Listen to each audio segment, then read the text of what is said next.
Hey there everyone, so we're about ready to start a magazine redesign. You'll be redesigning the cover from a magazine. You will need to mimic the qualities of whatever that existing cover looks like. So if it has an ISBN, it needs to be on there, the title and how it interacts. If it tends to be more illustrative or a straight photograph, it should mimic what the magazine typically does.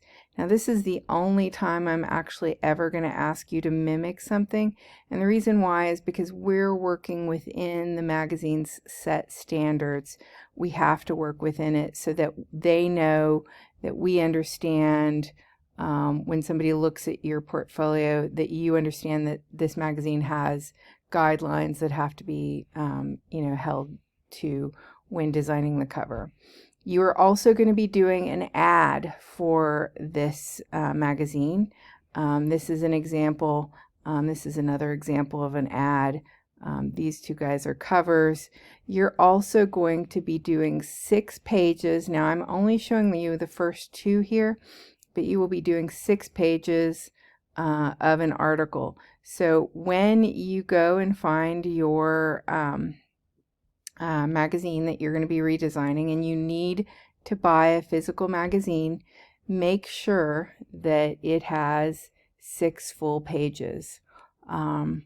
If it does not have 6 full pages of text, including images, then it is not going to be long enough.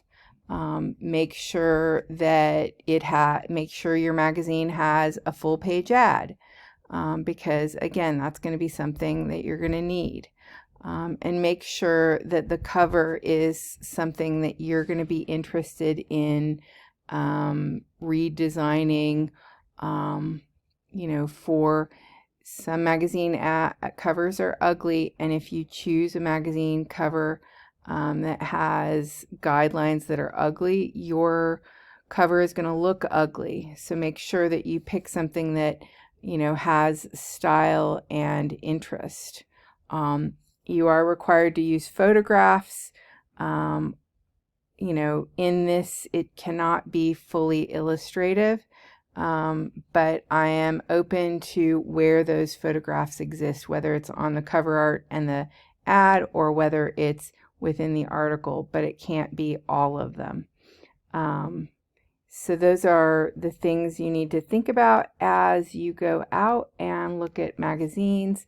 I am primarily doing this video for this project because I'm aware that not everybody interacts with magazines.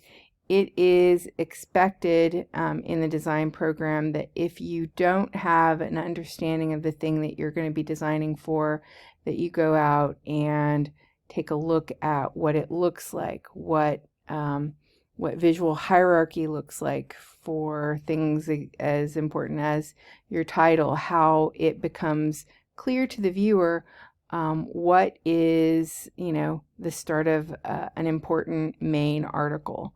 And that's done in multiple ways. These are 2 very different design approaches. One is a little less engaging, one's a lot more engaging. We have examples of a photographic cover and an illustrative cover, an illustrated ad, and a photographic ad. Keep in mind that this is heavily photoshopped. All right, so I look forward to seeing what you do in this next project. And thank you. Bye.